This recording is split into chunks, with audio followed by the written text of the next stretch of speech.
नमस्कार मित्रांनो, मी प्रसाद नागरगोजे. तुम्ही पाहताय प्रसादजी टेक यूट्यूब चॅनल. मित्रांनो, आपण महाराष्ट्र शासनाच्या महसूल विभागाच्या ई पीक पाहणी प्रकल्पाबद्दल पाठीमागे बऱ्याच व्हिडिओमध्ये माहिती घेतलेली आहे. ई पीक पाहणी कशी करावी, बांधावरच्या झाडाची फळबागेची नोंद कशी करावी, मिश्र पिकांची नोंद कशी करावी, तसेच मित्रांनो विहीर किंवा बोरवेलची नोंद कशी करावी, अशा बऱ्याच विषयावरती आपण व्हिडिओ बनवलेले आहेत. संपूर्ण माहिती घेतलेली आहे. मित्रांनो, ही माहिती घेत असताना काही शेतकरी मित्रांचे भरपूर असे प्रश्न आलेले आहेत. त्या प्रश्नाचं उत्तर मी कमेंटच्या माध्यमातून देऊ शकलो नाही. त्यासाठी हा व्हिडिओ मी घेऊन आलेलो आहे. त्या संपूर्ण प्रश्नांचे उत्तर मी तुम्हाला या व्हिडिओमध्ये देणार आहे. मित्रांनो, राज्य शासनाने शेतकऱ्यांना स्वतःच्या हाताने आपल्या शेतातील पिकांची नोंद करण्यासाठी एक संधी दिलेली आहे. ही अचूक नोंद शेतकऱ्यांनी केल्यानंतर राज्य शासनाला सुद्धा एक अचूक प्रकारचा शेतपिकांचा डाटा मिळणार आहे. त्यासाठी मित्रांनो, या योजनेचं टायटल ठेवण्यात आलेलं आहे माझं शेत, माझा सातबारा, मीच लिहिणार माझा पीक पेरा. तर मित्रांनो, याच अनुषंगानं ही पीक पाहणी ही पूर्ण महाराष्ट्र राज्यामध्ये 15 ऑगस्ट पासून सुरू आहे. कमेंटच्या माध्यमातून आपल्याला भरपूर असे प्रश्न आलेले आहेत. मित्रांनो, या सर्व प्रश्नांचं, या महत्वाच्या प्रश्नांचं उत्तर मी देण्याचा आज प्रयत्न करणार आहे. त्यासाठी हा व्हिडिओ शेवटपर्यंत नक्की पहा.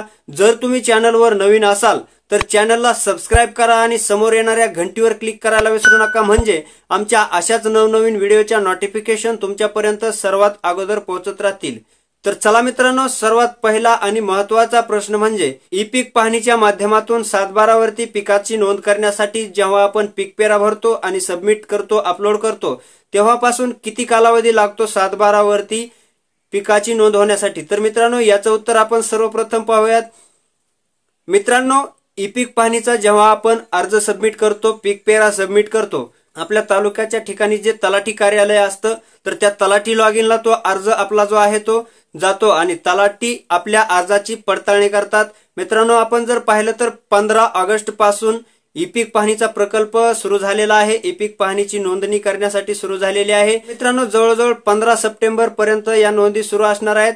15 सप्टेंबर ते 1 ऑक्टोबरचा कालावधी हा पडताळणीसाठी लागणार आहे. आपल्या अर्जाची अचूकता पडताळणीसाठी लागणार आहे आणि तिथून पुढे 1 ऑक्टोबर पासून आपल्या सातबारावरती आपण नोंदी केलेल्या पिकाच्या नोंदी ह्या दाखवल्या जाणार आहेत.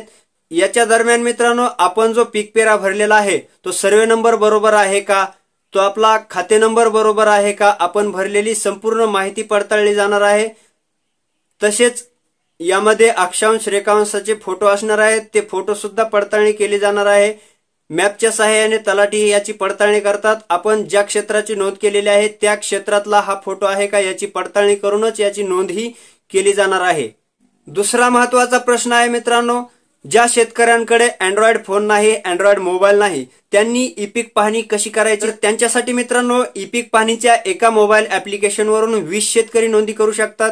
ज्या शेतकऱ्यांकडे मोबाईल नसेल त्या शेतकऱ्यांनी जवळपासच्या किंवा शेजारच्या शेतकऱ्यांकडे ज्यांच्याकडे मोबाईल असेल तर त्यांच्या मोबाईलवरून आपल्या पिकाची पाहणी ही करून घेता येणार आहे. 20 शेतकरी एका मोबाईल ऍपच्या माध्यमातून पीक पाहणी करू शकतात आणि अर्ज सबमिट करू शकतात. मित्रांनो, तिसरा प्रश्न असा आहे की अज्ञान पालकांची नोंद कशी करावी? अपाक जे नोंदी असतात, लहान मुलांच्या नावे जमिनी असतात आणि अपाक आणि त्याच्या पुढे वडिलांचे किंवा आईचे नाव असते, तर त्याच्या नोंदी नेमक्या कशा करायच्या? लहान मुलांना तर मोबाईल चालवता येत नसतो, लहान मुलं ही कोणतीही प्रक्रिया ई पीक पाहणीची करू शकत नाहीत.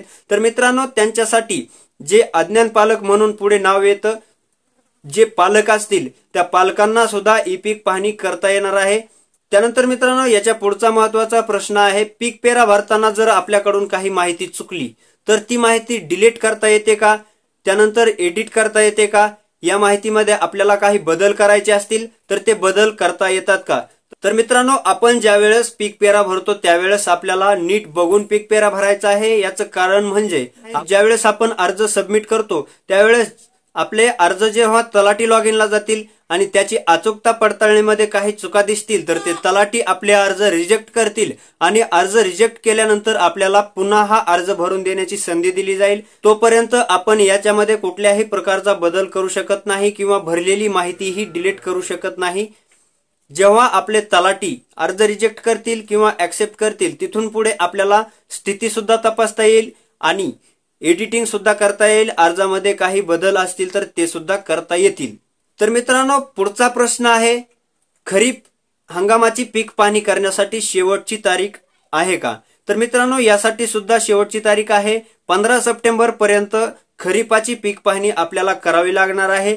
खरीपाची पीक पाहणी झाल्यानंतर 15 सप्टेंबरच्या नंतर 1 ऑक्टोबर पर्यंत अचूकता पडताळणी होईल आणि 1 ऑक्टोबर पासून रब्बी हंगामाची पीक पाहणी करण्यासाठी सुरुवात होईल आणि 1 ऑक्टोबर पासूनच आपल्या नोंदी ही 7/12 वरती येणार आहेत.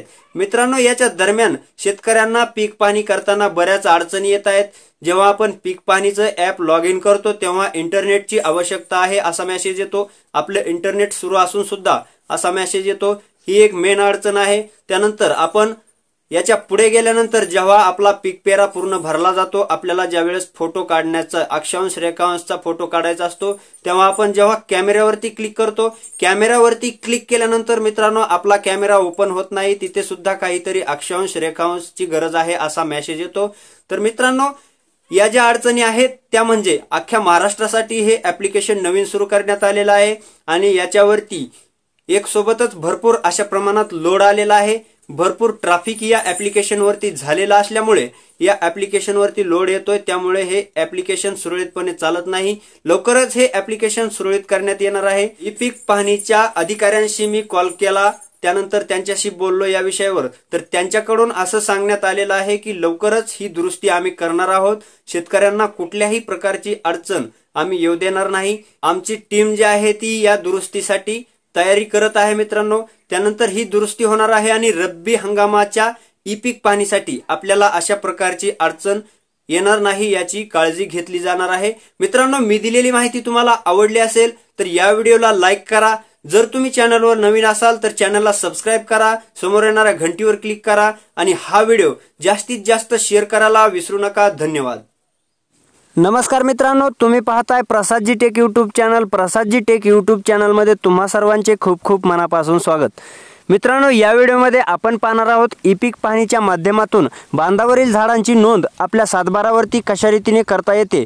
तर मित्रांनो, तुम्हाला जर तुमच्या बांधावरील झाडं ई पीक पाहणीच्या माध्यमातून 7/12 वरती नोंदवायची असतील तर हा व्हिडिओ शेवटपर्यंत नक्की पहा.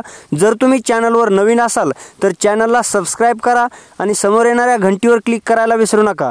मित्रांनो, आपल्या चॅनलवरती ई पीक पाहणीबाबतचे भरपूर व्हिडिओ अवेलेबल आहेत. ई पीक पाहणीची कुठलीही अडचण असेल, कुठल्याही प्रकारची ई पीक पाहणी कशी करावी याबाबत जर तुम्हाला माहिती घ्यायची असेल, विहिरीची व बोरवेलची नोंद कशी करावी, ई पीक पाहणी म्हणजे आपल्या सोयाबीन किंवा कापूस पिकाची इतर पिकांची नोंद कशी करावी, त्यानंतर फळबागेची नोंद कशी करावी, या संपूर्ण माहितीचे व्हिडिओ आपल्या चॅनलवरती अवेलेबल आहेत. ते तुम्ही डिस्क्रिप्शनमध्ये दिलेल्या लिंकवरती जाऊन पाहू